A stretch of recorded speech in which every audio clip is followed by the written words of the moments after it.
Bab 212 Rencana lain gagal. Ayo jalan. Liu Jia maju dengan menunggang kudanya. Kamu ingin melompati antrean. Wajah penjaga tiba-tiba menggelap. Gubernur telah memerintahkan bahwa tidak ada yang bisa melompati antrean, kalau tidak mereka akan ditangkap sebagai gangster. Aku adalah Liu Wenhao, putra tertua Menteri Keuangan. Liu Wenhao sepenuhnya mengabaikannya. Bahkan jika Peng Yue datang, dia sendiri yang akan mengantarku ke toko kain, desa Siping. Berani kau menghentikanku? Percayalah atau tidak, aku akan memerintahkan kepalamu dipenggal sekarang juga. Gedebuk. Penjaga itu terkejut dan buru-buru jatuh berlutut. Meskipun dia hanya seorang penjaga, dia masih bisa dianggap sebagai orang yang berpengalaman di kalangan pejabat. Dia juga memiliki pemahaman tertentu tentang pejabat di ibu kota. Terutama dengan kunjungan berturut-turut dari Tian Yi, Li He, dan Song Ming, struktur resmi ibu kota tidak lagi menjadi rahasia.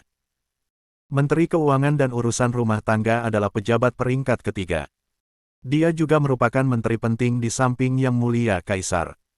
Meskipun gubernur adalah pejabat peringkat keempat, dia sama sekali tidak layak diperhatikan di hadapan Menteri Keuangan dan Urusan Rumah Tangga.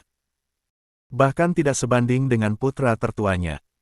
Penjaga itu berkata dengan panik, saya memiliki penglihatan tetapi tidak mengenali Gunung Taisan. Dia tidak mengenali Tuan Muda. Mohon hukumannya. Dengusan. Liu Wenhao mendengus dingin dan mengabaikannya. Sebaliknya, dia mengikuti Liu Jia.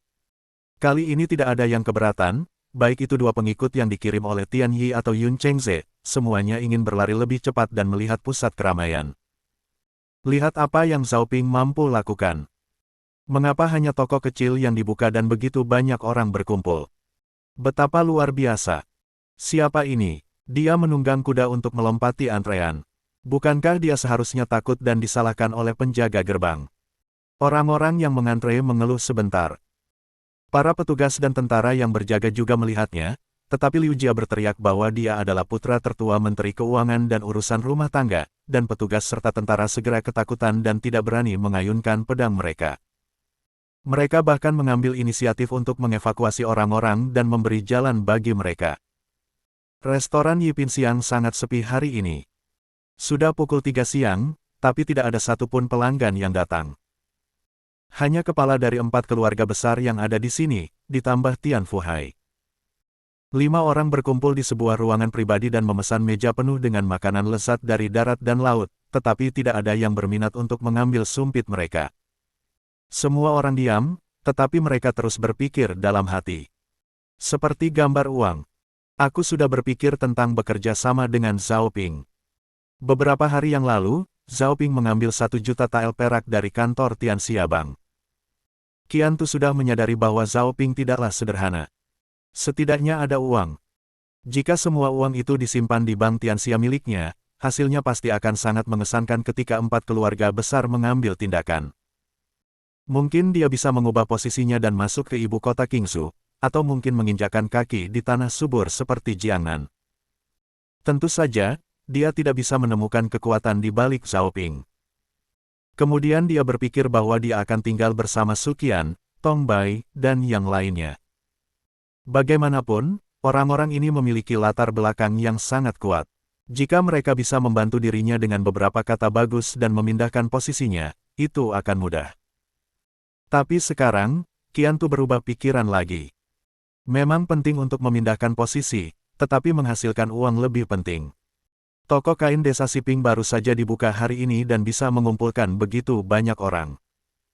Bahkan jika 5.000 potong kain terjual, masih ada 2.000 tael perak. Di mana dia menyimpannya?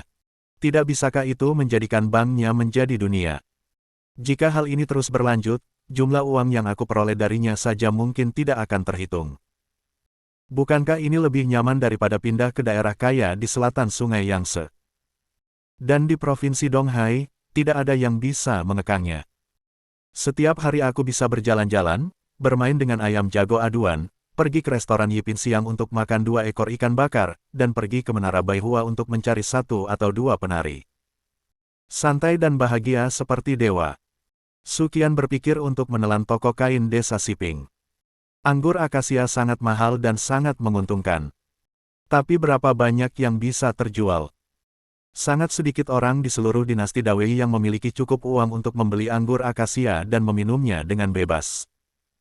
Begitu mereka mencicipinya, mereka mungkin tidak berani begitu boros lagi. Pada saat itu, penjualan anggur akasia pasti akan suram. Bagaimana mungkin ada toko kain yang menghasilkan uang? Pabrik tekstil desa Siping dapat memutar 20.000 potong kain dalam sebulan. Bahkan jika satu potong kain hanya menghasilkan 300 sen, itu bukanlah jumlah yang kecil. Dan kain adalah barang habis pakai. Ketika sudah usang atau rusak, perlu diganti dengan yang baru. Toko kain seperti ayam tua yang bisa bertelur emas, menyediakan aliran uang yang stabil baginya. Bertahan selamanya. Mo Wensing sudah berpikir apakah akan membangun restoran di sebelah toko kain desa Siping. Dengan cara ini, setelah semua orang membeli kain, mereka akan pergi ke restoran untuk makan. Adapun bergabung untuk berurusan dengan Zhao Ping, Mo Wensing tidak banyak memikirkannya lagi. Dia harus menunggu sampai anggota keluarga besar di ibu kota menanggapi surat mereka sebelumnya, sebelum mengambil keputusan. Untuk saat ini, dia hanya akan sekedar saja menanganinya dan asalkan tidak putus dengan orang-orang di sebelahnya. Tian Fuhai sepenuhnya percaya pada kata-kata putranya. Zhao Ping tidak boleh disinggung, dia hanya bisa berteman dengannya. Aku sudah mulai menyesal, mengapa aku mengirim Tian Rou ke ibu kota. Bukankah lebih baik membiarkannya menikah dengan Zhao Ping? Jika Zhao Ping menjadi menantunya, toko kain desa Siping mungkin akan berganti nama menjadi toko pakaian Tianjia. Mungkin 10% atau 20% uang yang diperoleh Zhao Ping akan jatuh ke kantong dirinya sebagai mertuanya. Bagaimana jika kita memanggil Tian Rou kembali? Dan setelah memanggilnya kembali, apakah Tuan Zhao masih mau menikahinya? Cari kesempatan untuk meminta Tian Zhen memeriksa suasana sebenarnya hati Zhao Ping. Dia harus 100% yakin sebelum memanggil Tian Rou kembali. Jika tidak, memanggil Tian Rou kembali secara sembarangan akan membuat Tian Yi merasa tidak senang dan bahkan menyinggung Menteri Keuangan dan urusan rumah tangga. Tidak mungkin baginya untuk menikah dengan Zhao Ping. Itu akan membuat kedua belah pihak tidak senang. Masalah ini harus dipertimbangkan dalam jangka panjang dan dibicarakan dengan putraku nanti. Putraku sudah dewasa, dan penglihatannya lebih tajam daripada milikku. Sudah waktunya untuk mencoba mendelegasikan kekuasaan dan membiarkannya secara bertahap mengenal keluarga Tian dan mengambil alih keluarga Tian. Tentu saja, yang paling penting adalah membantu Zhao Ping menyelidiki kebenaran tentang kematian orang tuanya. Setelah memutuskan, Tian Fuhai berbicara untuk memecah keheningan di depannya. Tuan Tong, toko kain desa Siping sangat makmur, mungkin tidak ada yang memperhatikan toko kain Tongjia Anda. Menaburkan garam pada luka Tong Bai, membuatnya terluka, membuatnya kehilangan akal, dan mengungkapkan beberapa rahasia yang tersembunyi di dalam hatinya. Benar. Tong Bai mengambil gelas anggur di atas meja, mengangkat kepalanya, dan meminum anggur di dalamnya. Kemudian, bang! Tong Bai menjatuhkan gelas anggur itu dengan berat ke tanah. Dia berkata dengan dingin, ini hanya sementara sekarang dan tidak akan bertahan lama. Satu potong kain dijual seharga 400 sen. Jika membeli dalam jumlah banyak, harganya akan lebih rendah. Ditambah lagi ada undian dan kegiatan lainnya. Berapa banyak kekayaan yang dimiliki Zhao Ping cukup untuk membiayainya. Ketika dia tidak mampu membayar kompensasi, itulah saat keluarga Tong kami akan melawan. Jika aku bisa menghancurkan orang tuanya sampai mati, aku juga bisa menghancurkannya sampai mati. Orang tua Zhao Ping. Tian Fuhai pura-pura bingung dan berkata, menurut penyelidikanku tentang Zhao Ping, orang tuanya sudah lama tiada. Kapan kamu menekan orang tuanya? Kenapa? Kenapa kami tidak tahu tentang ini? Su Qian dan lainnya juga melemparkan pandangan penasaran ke arah mereka. Tidak ada. Tong Bai tahu bahwa dia telah mengatakan hal yang salah, jadi dia buru-buru mengalihkan topik pembicaraan dan berkata, Tuan Su, salah satu dari dua strategi yang Anda rumuskan tidak lagi layak. Mengingat situasi saat ini dari toko kain desa Siping, toko kain Tongjiaku tidak dapat menyerang mereka sama sekali. Kami tidak bisa bertindak sampai mereka kehilangan hampir semua uang mereka. Tampaknya kita hanya bisa menempuh jalan kedua. Surat yang aku tulis sudah keluar selama beberapa hari. Di mana surat kalian? Surat yang aku tulis juga sudah dikirim. Su Qian dan Mu Wensing menyatakan pendapat mereka satu persatu. Qiantu berkata dengan acuh tak acuh, aku tidak akan melaporkan masalah ini kepada atasan.